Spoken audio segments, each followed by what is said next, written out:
So, great. I think Dick Ames is just in here. So, hey, Dick.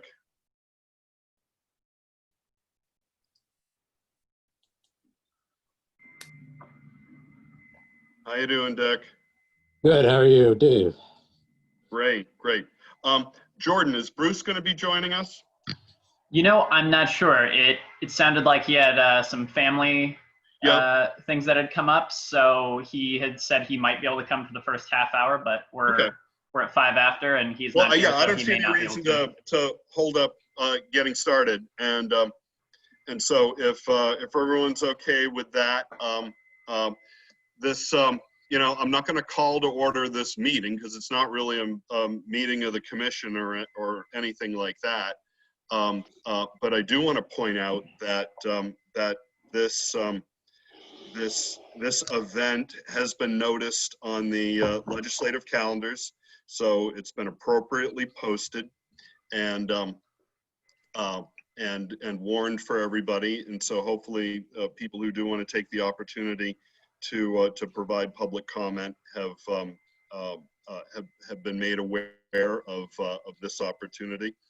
And I suppose just for the well, I don't know, a little bit uncharted territory, I think I probably will just call the roll just so that we know the members that are on here. So Dave Luno from Hopkinton, Ozzy the long-haired dachshund in the house. I'm just going to look across my screen. I see John Beardmore.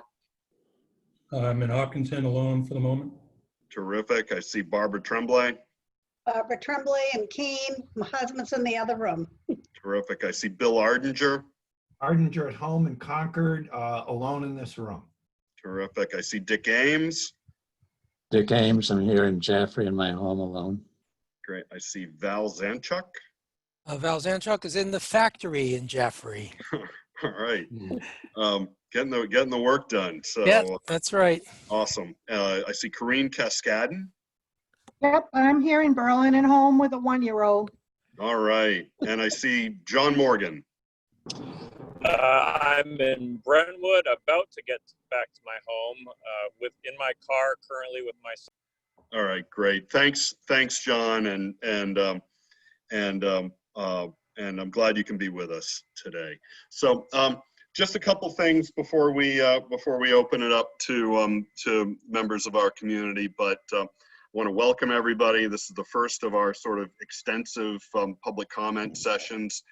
And I think most people know that a few weeks ago we resumed a short period of public comment at the end of our commission meetings, you know, consistent with what we were doing when we began with live meetings.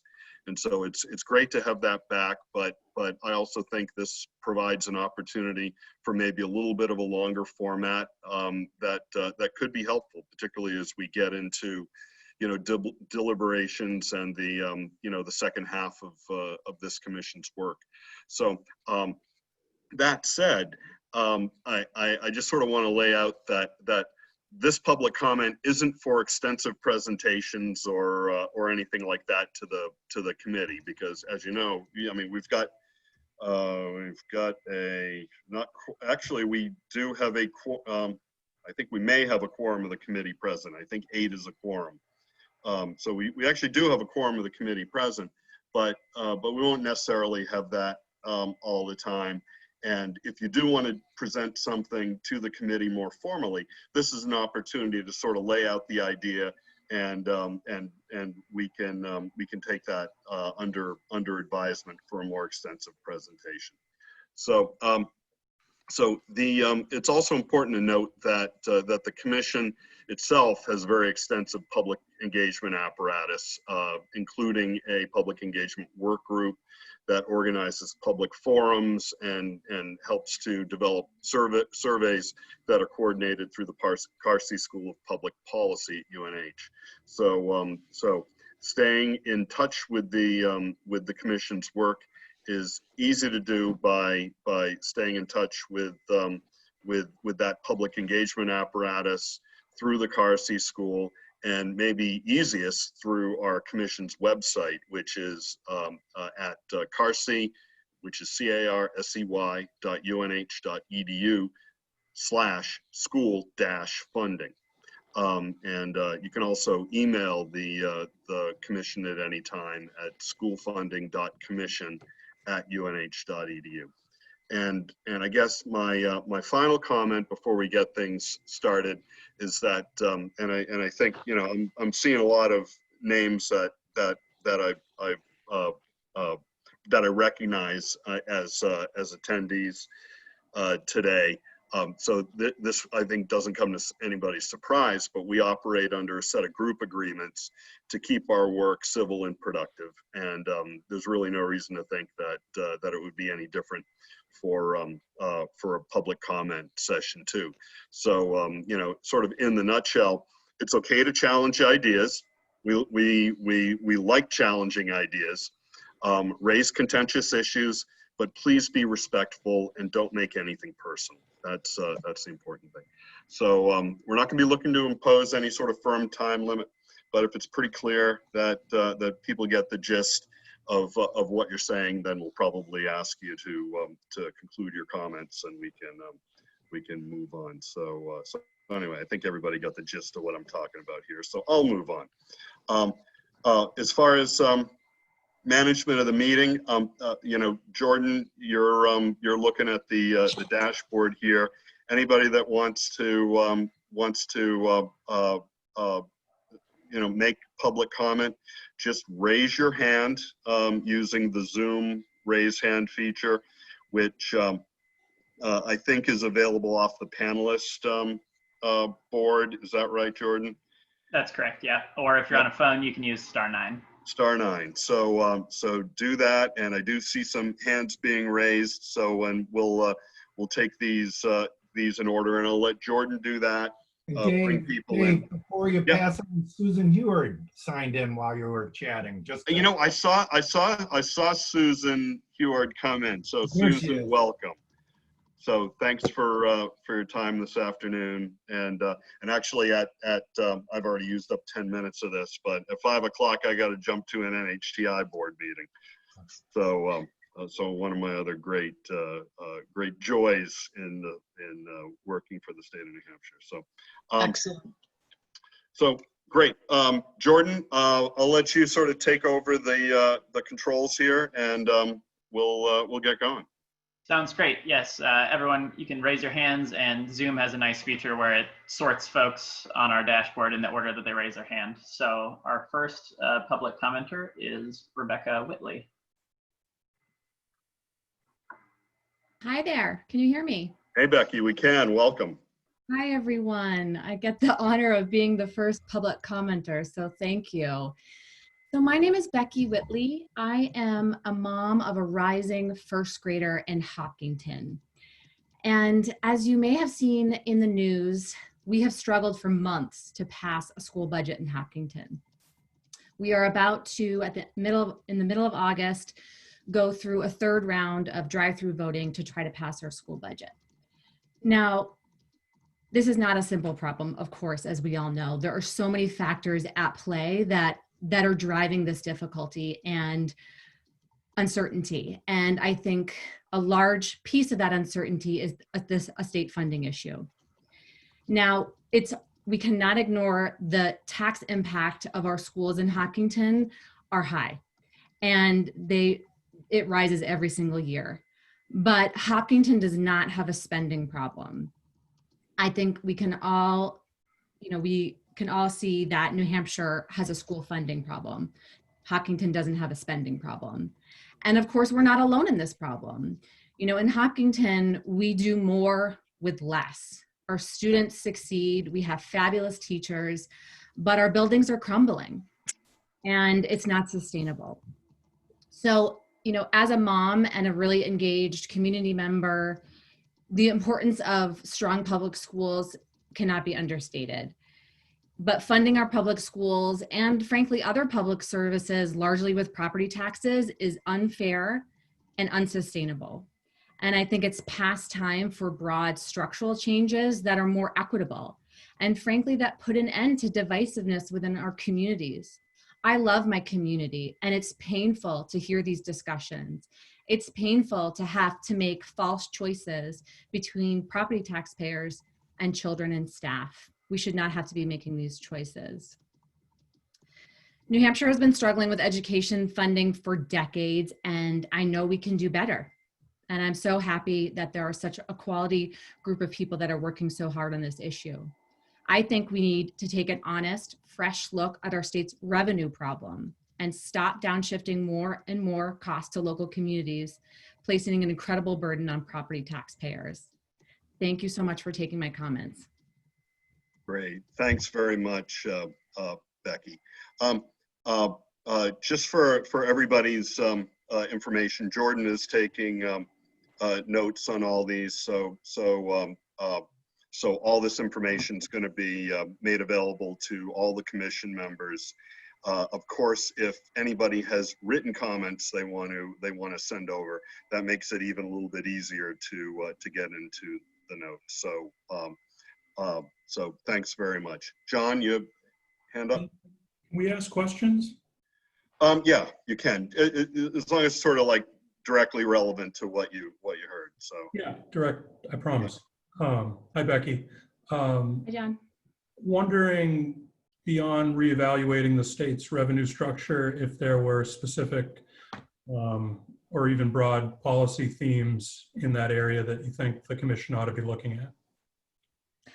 I honestly think that the biggest issue is funding, and the funding that is coming from the state. I really think that this is a funding issue, and that we need to have that structural reform so we're not having these divisive conversations in our communities every single year. Thank you. Thanks for that question. Any other questions from commission members? Becky, thank you very much for your comment this afternoon. Thank you. Great. Next we have Anne Marie. Okay, I just unmuted myself. Thank you. Welcome, Anne Marie. I have 2 questions, and I do want to address. If you could just state your name. Person who just spoke. My first question, and again, there's 2 of them. Hang on. And I don't know if you addressed them or if this is something that you address later, but someone had brought up earlier that tax exemptions for the elderly and I think for the veterans. I'm wondering now that many parents are having to use remote learning and there's a lot that's been put on their shoulders. Is there a way to offer tax exemptions to parents who might have to use remote learning from this point going forward? There's a lot of, some of them are looking at tutoring. They're doing a lot of work at home that they've never had to do before. So because some of that burden is now being placed on the parents, I'm wondering if there's a way to offer those tax exemptions, or if there's a way for the state to offer some kind of tax relief to parents who in the fall may not utilize or have their kids go back to school. So that's my first question. So Anne Marie, I'm going to stop you. Anne Marie, I'm going to stop you right there. How does the state recoup Why some of can't the I funds stop that her were right sent there? to schools if they've not been spent? Just looking at our local school district, I'm looking at, I know that our superintendent was looking at ways to reduce spending when they went to remote learning. So there's I'm going to assume that there's going to be more money in the budget. How does the state recoup that money going forward? I mean, if you're not using lunch, people to distribute lunch, if you're not using people to drive the buses, if there's certain expenditures that you're not putting forth, is there a way for the state to recoup some of their funds that they sent them as a state taxpayer? That's something that that I would think that this commission would look at. And then finally, I'm kind of the opposite of the last person who spoke in terms of increasing state funding, because I think when you have state money, there is this belief that the state gets to intercede in the schools. And we've seen both sides of the political spectrum argue against that, argue against state intrusion or federal intrusion into the classroom. So the more that you fund the schools from the state level, I think that what we've seen is that local voices are almost drowned out. You know, you hear it from school board members. Well, we have to follow this state mandate. We have to follow this federal mandate. We have to do this. We have to do that. And so local parents are left there sitting there going, well, why is my voice not as important? So I'm kind of the belief that if the school needs additional funds, and, you know, I've been a member of taxpayers organizations that have gone through school budgets, and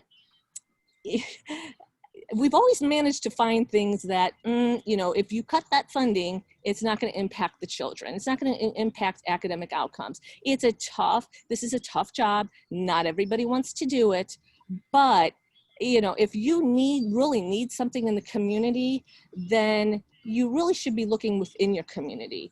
You know, if you need something to be done at a building, then look at a way to cut from something else that won't impact the academic outcomes. I mean, I see expenditures for paying lobbyists out of our school budget. I've seen other expenditures that I'm looking at this going, if we stop spending that money, this really wouldn't hurt the academic outcomes that we're seeing in the school. So I'm not of the belief that we need to increase all of this state funding. I like it at the local level. So when I go to a school board meeting, I have more of a bigger voice, and I'm not drowned out by the state and the federal mandates that are coming into the school. So those are just my two questions and my one comment, and I hope that's something that you guys can address in the future. So I thank you for taking that. So Anne-Marie, could you state your whole name so that we can have that for the record? Yes? I'm sorry? Can you state your whole name so that we can have that for the record? Sure, Anne-Marie Banfield. Okay, thank you. And Thank you. and I think we'll you know, this is public comment, so I think it was pretty easy to take the first 2 points you made and reflect those as comment. So thanks very much for joining us. Thank you. Afternoon.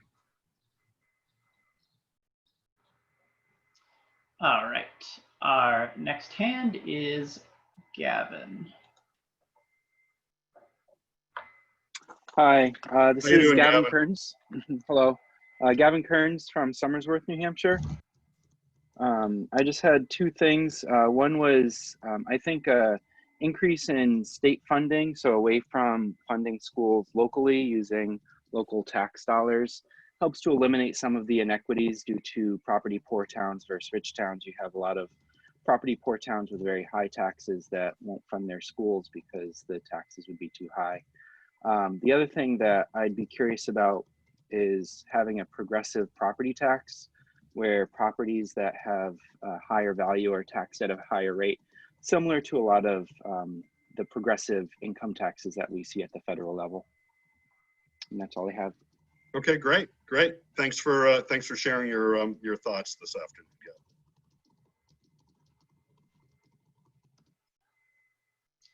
All right, and our next speaker is Moira.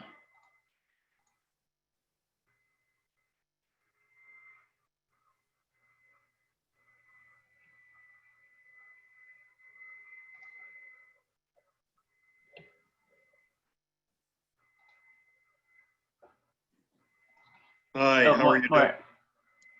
Yeah, I think she's muted.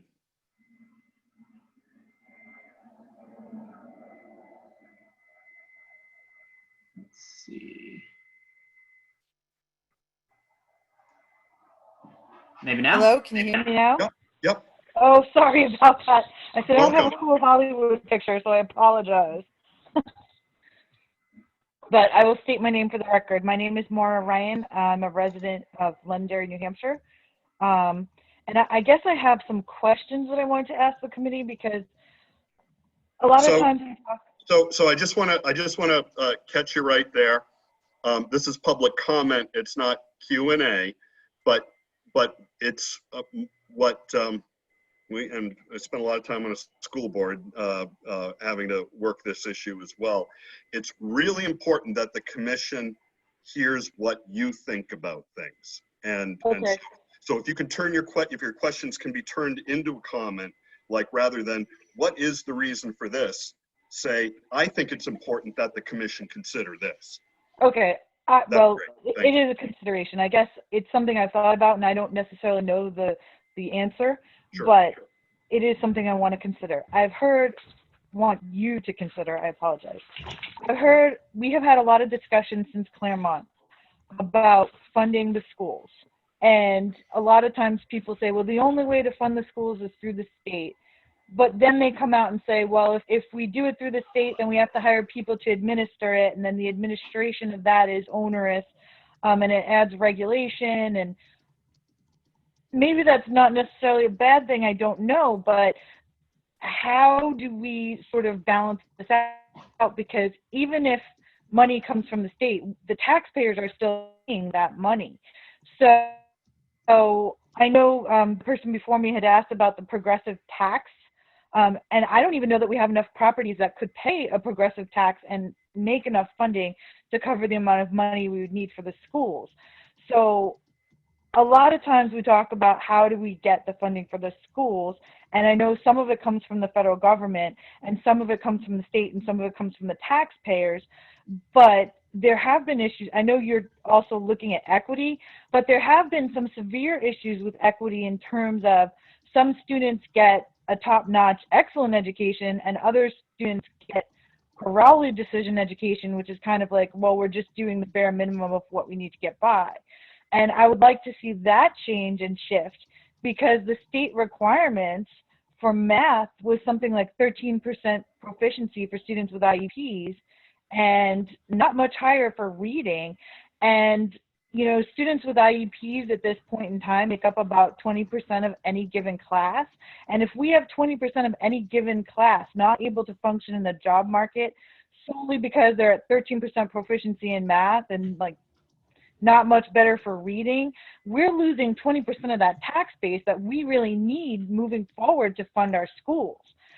So I do want the issue of inequity addressed. I just am not sure what the best solution is. I guess I also want to ask, have we ever looked at anything that's different from just giving the state the money to dole out? Are there any other solutions to that have been considered? Because I kind of hear the same things over and over again, and yet I've never seen any change in the 11 plus years my kids have been in school. Great. So you want the commission to look at different solutions, things that the state hasn't looked at before. Correct. Great. Yes, and I think the issue of the inequity has to be addressed, because otherwise you're losing about 20% of your tax base.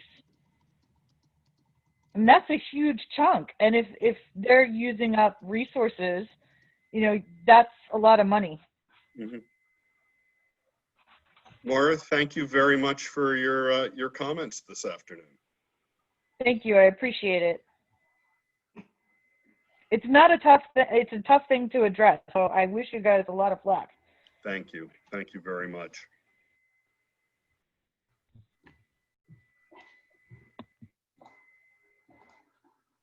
All right, how are we looking, Jordan?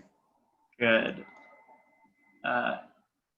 Next we have Jim. Let's see, more. Are you taking Maura out? Yeah, sorry, I'm trying to do a couple things at once here. I'll pull her out here. Okay. Hello. So she'll still be an attendee. Yeah, that's what I'm trying to. Right, yeah. right. Okay. All right. Can you hear me?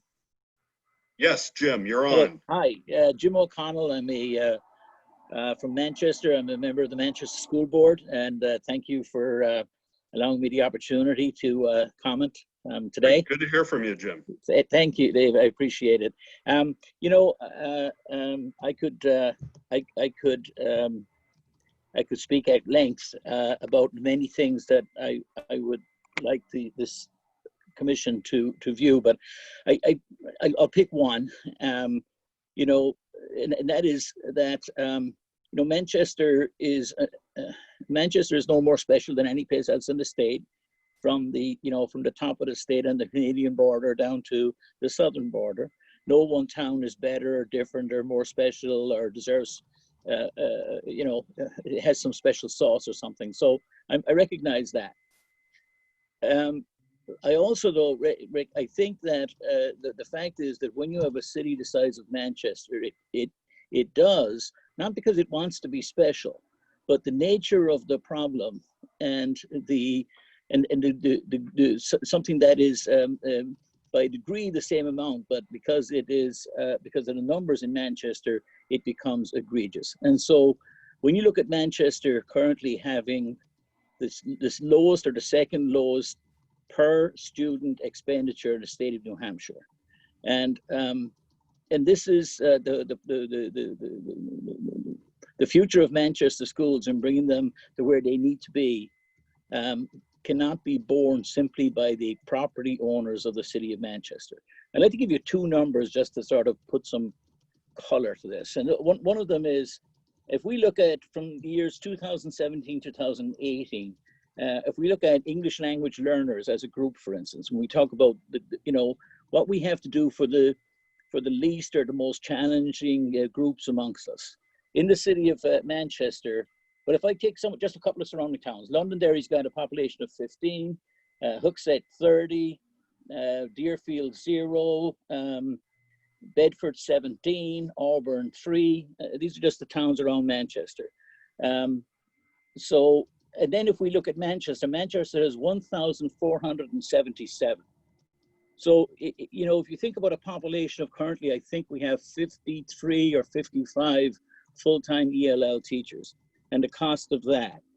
And we look at expenditures in the state averaging in the 15,000. We spend in the poorest of our inner city, highest free and reduced lunch schools and our elementary schools, we're spending $11,000 some dollars. And the second number I'd like to give you, just to put some color to it and some contrast, is that if we look at homelessness, the number of homeless students, the total population in Manchester public schools today is something just under 14,000. This figure is from 2016,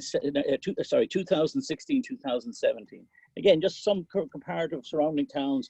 Goffstown, 12 homeless students. Candia, less than 10. Bedford, 22. Auburn, less than 10. New Boston, less than 10. Londonderry, less than 10, etc. And if you're all sitting down, I'll give you the number from 2016-17 for Manchester homeless students. It is 796.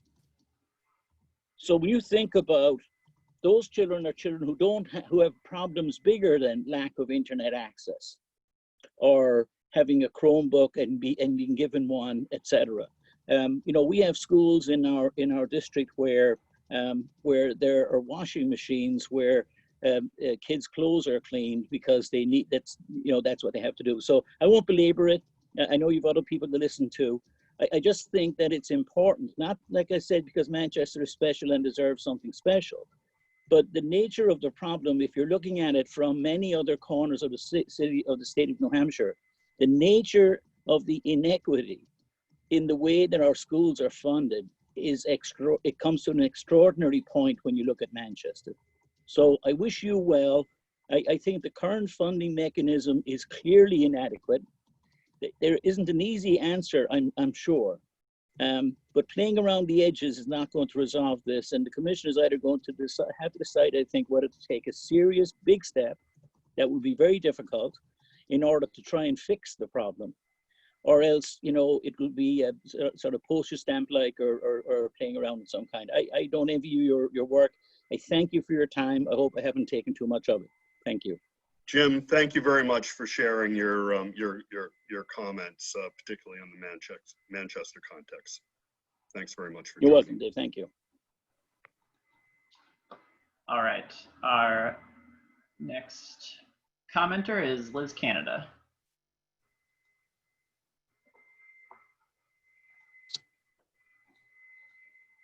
Hi there. Can you hear me? Welcome, Liz. Hi, everyone. Thank you. Good afternoon. Thank you for the opportunity to share public comment this afternoon. My name is Elizabeth Canada, and I'm the Director of Policy and Practice at Reaching Higher New Hampshire. As you know, Reaching Higher New Hampshire is a nonpartisan, nonprofit, based typically in Concord, and we are a K-12 education policy and community engagement resource. I want to share with you 3 considerations regarding education funding at the state level that emerged from the governor's guidance for reopening schools as announced yesterday: transportation, substitute teachers, and the adequacy formula. I'm focusing on these 3 items today because of your charge as the commission to evaluate, assess, and make recommendations regarding school funding at the state level. I'll begin with transportation. The governor shared yesterday during the press conference that the recommendations regarding transportation needed to be practical and that other states have more restrictive guidance on requirements, such as having students sit in every other seat or in every other row. He explained this would not be practical because of the resources needed within districts to be able to fulfill these types of recommendations. By resources, this may include the physical buses themselves, as well as the number of bus drivers, of which we already have a shortage in the state, and who typically fall in a high-risk category. The costs associated with transportation are part of the state's funding, and so you may choose to consider what the implications are if districts are not able to sustain and implement equitable and safe transportation protocols. The second is related to substitute teachers. As you know, and as was mentioned in yesterday's press conference, there's already a shortage of substitutes in New Hampshire. As we have engaged with communities over the past few years, we continue to hear concerns raised about the number of substitutes needed on a day-to-day basis, as well as how much the district was able to pay substitutes, and how that affected the district's ability to hire and retain substitute teachers. These are concerns around the state in a typical school year, and even more so now that we are in a global pandemic. In his press conference yesterday, the governor stated that we should expect to see teachers unable to attend school in person due to illness or quarantine, which may last for 14 days or longer. This will then necessitate higher costs for substitutes in the coming year, higher than a typical year. As you know, the cost of substitute teachers are not a part of the current school funding formula, but will be and have been necessary to ensure that students receive the opportunity of an adequate education. While there is currently federal funding through the CARES Act that may contribute to paying substitute teachers, this is a limited amount of money. Schools face many unanticipated expenses, and CARES Act dollars are likely not enough to cover all reopening needs and new expenses, as well as remote learning expenses incurred since March. Finally, school districts need to make extremely challenging decisions on how to reopen, as well as how to adapt quickly, as they've done since March. We are facing a school year in which families may not feel comfortable sending their child back to their district due to safety concerns, not just because of what the policies might be, but for concern that others may not follow them. Last week in the State Board of Education meeting, Commissioner Edelblut shared that there is, quote, not an insignificant number of families, unquote, looking for other options, which may include homeschooling and online learning programs outside of their district. As you know, school funding is based on estimates made in the fall of the previous school year. In the governor's guidance document, there is a mention of a hold harmless provision for districts that encourage families to use VLACs if there are no other options. Some implications you may consider is how this type of provision will be put into effect, whether this provision will be restricted to those who have been encouraged by the district specifically, or if it will include all students during the next year, the duration of time of the provision, whether it is restricted to this upcoming school year or extended depending on the pandemic status, and how these types of disenrollments and then re-enrollments after the pandemic is over will be monitored and reported at the local and state level. Again, I want to thank you for your time, for your work on this commission, and for your consideration of the issues raised today. None of these decisions are simple or straightforward, so I appreciate all that you put into this work. Thank you. Thanks very much, Liz. All right, Carolyn is our next presenter.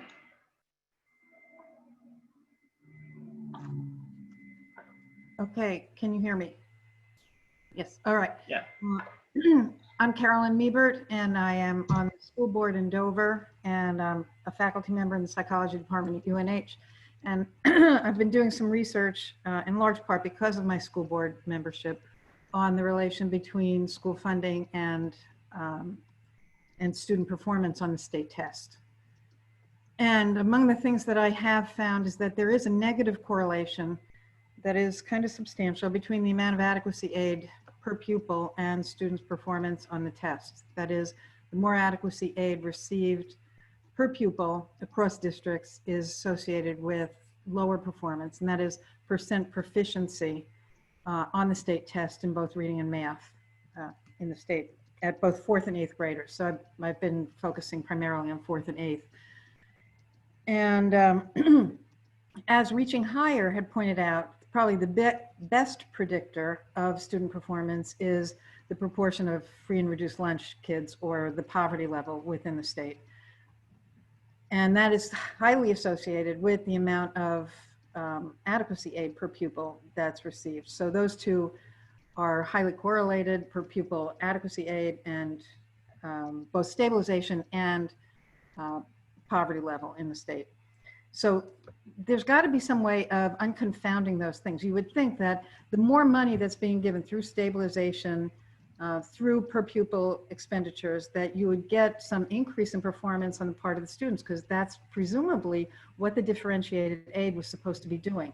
But it doesn't seem to be doing that. And in fact, we started calling things stabilization in 2012, and the number of districts getting stabilization that were below the state average in performance on English language arts in 2012 actually increased in 2019. So we have more stabilized, let's call them, districts doing more poorly on English language arts performance than had been the case in 2012. So the amount of money that these districts are getting does not seem to be facilitating the development of student capabilities within those districts. And that's very concerning to me. I would also like to mention that in Dover, we're receiving just a little bit more per pupil. Well, our cost per pupil is just a little bit higher than what it is in Manchester. And we are allegedly a far more rich district than Manchester is. We don't receive stabilization. Manchester does receive stabilization. So there are all kinds of interesting little inequities in this system that I find remarkable. Manchester, according to the 2018-2019 adequacy spreadsheet, was getting something like $4,481 per pupil in adequacy aid, and Dover was receiving $2,529 per pupil in adequacy aid. Manchester, of course, was getting that something like $12 million in stabilization, and Dover gets zero in stabilization. So if you look at the difference between the communities, the districts that are getting stabilization and the ones that are not, those getting stabilization have students who are doing on average more poorly on the state tests than those who are not getting stabilization. So, you know, if this money is supposed to be directed toward enhancing student performance, toward, you know, making their education better, it doesn't seem to be doing the job. So that's, I have a lot more that I could say, but I'll just leave it at that. Thank you. Carolyn, thanks for sharing your comments this afternoon.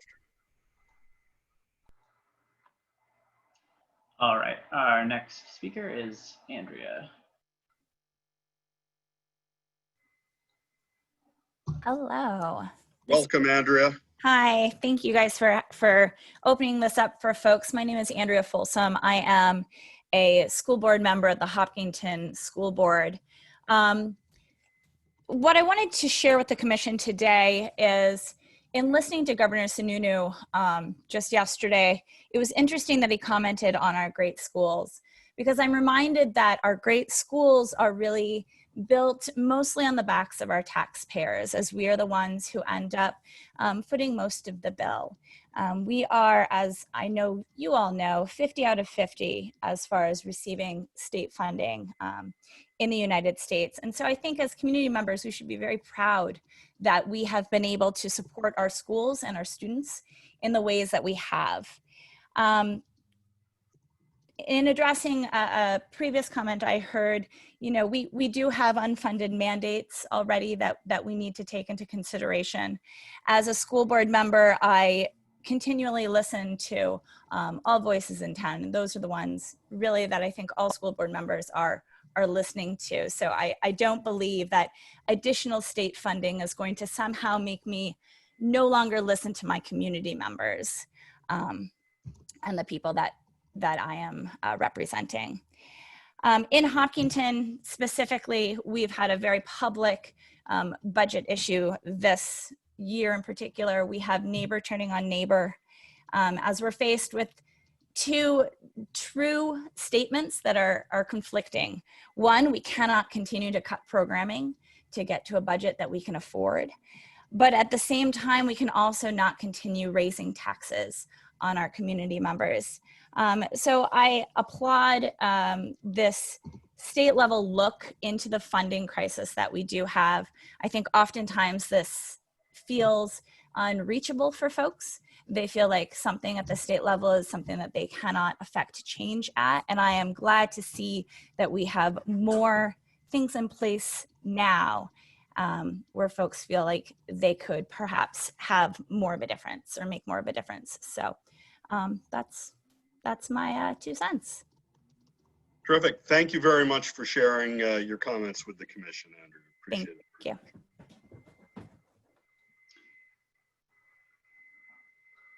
All right, our next speaker is Diane. Hello, can you hear me? Welcome, Diane. Yes, we got you. This is Diane Lachance. I'm from Hopkinton, New Hampshire. Thank you for taking my comments today. I wasn't prepared to speak today, and I would like to let the commission know that I will be sending a detailed letter of my concerns. I've been involved in discussions about education for over 20 years. I have a 28-year-old son, and I homeschooled him from 4th grade on. He was in public school, 1st through 3rd. And I have great concerns about education, and spent a lot of time at the Hopkinton School Board, even though I homeschooled my son, with a lot of questions. And I'm going to differ a little bit from other people who have spoken about Hopkinton in that, well, I'll agree with Andrea that I think the taxpayers of Hopkinton deserve much credit for the support of education. I think that's one thing we all agree on in town, and we should be applauded. But one of the concerns I've had for these many years is, and I think this is what has really come to a head in our town, is we don't really understand the cost of our programs. We don't have a budget that clearly delineates what programs we offer and what it costs to provide those programs, and whether or not it really makes financial sense. And I've presented a number of times, and I've had a number of people on the budget committee also agree and ask for the same thing, and that is a budget that's very similar to Hudson, New Hampshire. I'm not going to go into great detail. I'm just going to say that one of the things I think the commission should look at is how does each of the school districts budget, and how do they spend their money, and how well do they achieve the goals set. I think that would tell us a lot about what's going on in New Hampshire if we understood how each district was able to achieve what they do. If the state is going to do more funding, and I really don't know if that's a good idea or not. Again, I'm going to say one of the issues I've said continuously in Hopkinton is that I don't really know if we should spend more or less, because I don't have a budget that we understand. And I will say that I think that's the underlying issue amongst the contention and with people here in town. It's not that we don't support schools. We'd like to understand better what we're spending and how we're spending it, and maybe talk about ideas about how to do things differently. So that would be, my first thing is, more transparency in budgets, and maybe the commission could start looking at that and seeing, how different districts budget, and if you can figure out who's doing well at delivering at a favorable cost. Like I said, I wasn't prepared to speak. I have a bunch of little notes here. I'm very concerned about the transient nature of special needs families, the way that the funding has been. I don't know if the changes over the years to the Claremont decision has helped that in some way, but I saw a lot of that, and that bothered me. I'd like to see, and I will give you more information about my ideas on this, is we have a lot of students who learn quite readily, and I often wonder if the standard way of educating that we've done for so many years is really the correct model, and that a lot of the educational labor resources we have could be directed more to special needs, and some more of this independent learning for students who are able to do that would relieve some funds to meet the needs of our neediest in the state.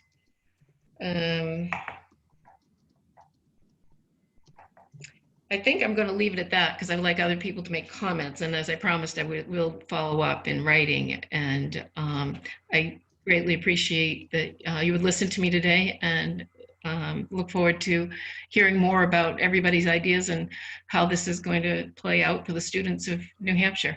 Thank you. Terrific. Thanks very much for joining us, Diane. Where are we now, Jordan? So we now, there are a few folks with their hands raised who have already spoken. So I'm not sure if they just haven't put their hands down yet. Okay, we have someone new here. Oh, maybe not. Well, we did. I saw Fred raise his hand momentarily. Yeah.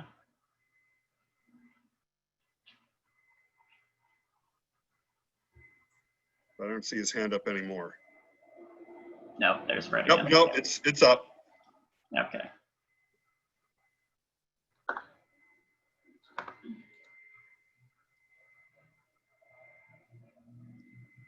The mute.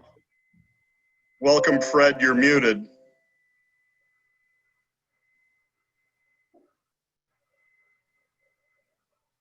I'm here. Hey, Fred. Nice Thanks for joining us. Mr. Chairman, nice to see the committee.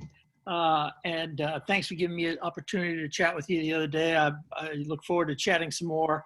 Let me make some comments on some things that that I've heard today, and also some things that I think are important. I think the first thing that is the most important is until we fix the state property tax so that we ensure that everybody is paying their fair share in a constitutional manner, that we shouldn't be looking at imposing other taxes on everybody else. And when you do the property tax the way it's being done now, it's forcing everybody else's taxes to go up, and it just shifts the burden from the so-called donor towns to everybody else. And in your new system, when you come up with a new system, that we've got to make it so that everybody sends the money to Concord just like they do with every other tax. Everybody pays the same rate. Everybody sends the money to Concord just like they do with every single tax. Then if that doesn't solve the problem, then I think you want to look at something else. That's fine. But first, fix on this. I think that the possibility of looking at homestead exemptions or an income circuit breaker are possibilities for the commission to consider. I really do think that we start looking at something like an income tax for the state, that's going to be the most divisive conversation that we're going to possibly have. And I really don't think it's necessary as long as we fix the situation as it is. The next subject I'm going to talk about for a little bit is post-COVID. The education world is changing. We are about to embark on probably the biggest change in education in the nation's history. Prior to COVID, we have been dabbling in things like online learning, and it still has been a tiny part of how we educate our kids. We have, like it or not, been forced into having the online conversation as a primary component of how we were looking and are looking at how we educate our kids. And please do not look at that as a diminished way of learning. We are fortunate in the state to have the Virtual Learning Academy Charter School, and largely looked at around the country as one of the best online schools in the United States. And for for half the price per pupil. Now, I'm not suggesting, therefore, we can do this for less money because there's certainly needs in lots of places. But I mean, I think that that's an important thing to look at, the possibility, because online learning is just, I mean, you look at what you're charging, what their state is paying for VLAX, and they do an absolutely fantastic job. So it's likely that we are going to be in a place where we're going to have to rethink how we look at our education system. That might not be, by the time you get the commission finished, it's probably going to take some time beyond that. But that is coming. There's no doubt about it. We are not going to go back to 95% classrooms and a little online here and there. That's not going to happen. The next thing I want to talk about briefly is there has been, I've seen there's been some positive response on the subject of costing the state mandates, coming up with some kind of a cost. I'd be interested in how, what methodology you look at for costing out the minimum standards. I'd be happy to talk to you about how our team did it when we won the Josiah Bartlett Better Government Award for our plan for the state property tax in the mid '90s. And I think it's pretty similar to how the legislature did the same thing. The next thing is that when I have a concern, and I hope Jim from the Manchester School Board is listening, because I have a concern about the cities, the larger districts in the state, primarily Manchester and Nashua, but it possibly relates to some of the others, that the money follows the child to the school.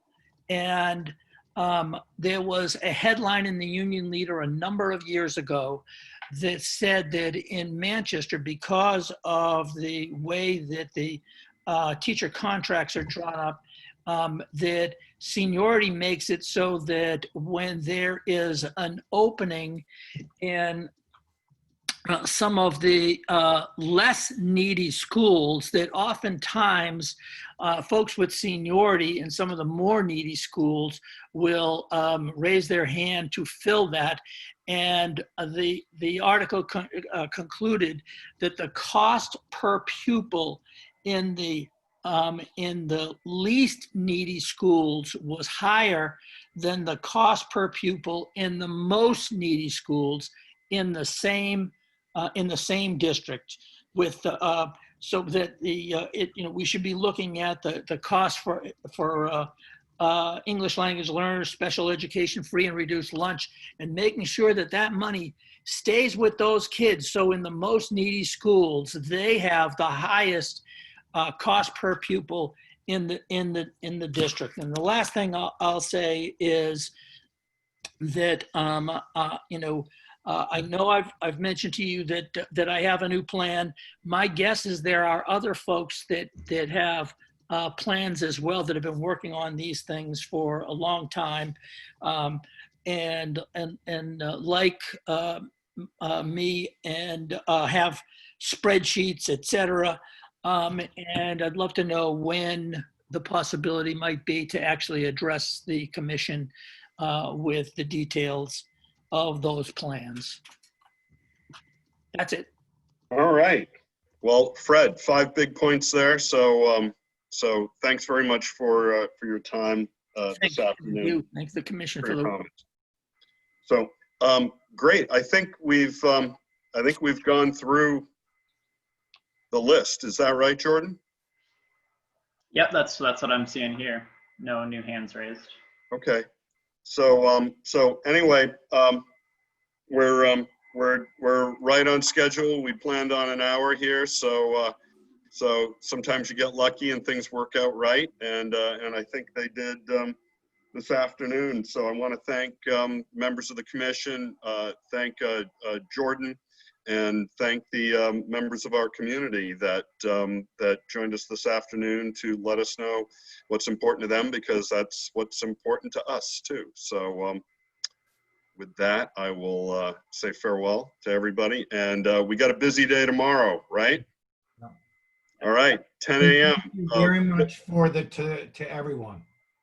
Terrific. We'll see everybody tomorrow. Fiscal policy at 10. Adequacy at 1, 2, 1. Engagements at 1. At 1. So great. We'll see you all then. Enjoy the evening.